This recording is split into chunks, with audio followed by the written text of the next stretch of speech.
Kita bahas segmen terakhir hal-hal yang membedakan sel tumbuhan dengan sel hewan, sel tumbuhan dengan sel hewan.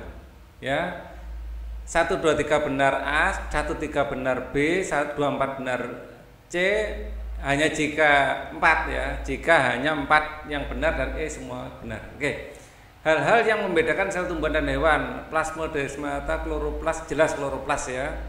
Centriol jelas, kalau 2 dan 3 iya pasti 1 iya. Membran plasma enggak, 1, 2, 3 saja A, sama-sama punya membran. Bedanya kalau tumbuhan ada dinding sel, kalau hewan enggak. Yang nomor 2, organel yang dimiliki oleh sel tumbuhan maupun hewan sel yaitu vakuola enggak ya, dinding sel enggak, badan Golgi. Loh, badan Golgi iya.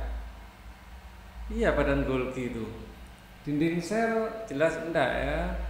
Vakuola, plastida jelas hanya tumbuhan. Yang dimiliki oleh sel tumbuhan maupun hewan. Hewan ada yang punya vakuola, ya. Oke, 1, 3. B. Ya. Kemudian C, 3, transport membran yang merupakan pasif. Antara lain yang jelas osmosis saja yang pasif di sini ya. Osmosis saja yaitu D. Apabila sel tumbuhan diletakkan di dalam hipotonis, ya, tumbuhan hipotonis ini encer. Yang terjadi adalah tidak lisis berarti ya. Apabila sel tumbuhan diletakkan di dalam larutan hipotonis, yang terjadi yang jelas tidak lisis ya. 1 tidak berarti 3 pasti tidak, 2 juga tidak. Krenasi ini kayak mengkerut ya, jadi turgid saja. Oh, masih ada nomor 5. Sebentar ada di sini. Bagian sel yang berperan dalam sintesis protein. Sebenarnya bagian yang paling utama sintesis protein adalah ribosom. 4 jelas benar. Ya.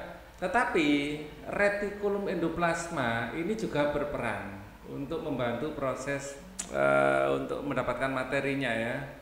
Retikulum endoplasma.